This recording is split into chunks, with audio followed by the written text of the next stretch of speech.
তুমি আল্লাহর ভয়ে জেনা বাদ দিলা, আল্লাহর কাছেই চাইলা, ধৈর্য আল্লাহর জন্যই ধরলা, আশা আল্লাহর কাছেই করো, তিনি কি তোমাকে ফেরাবে?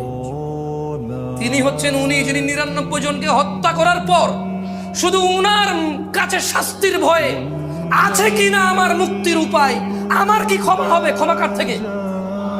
তাহলে ওই যে বনি ইসরায়েলের ঘটনা, ও ৯৯টা মানুষকে মারার পর কার কাছে ক্ষমার জন্য?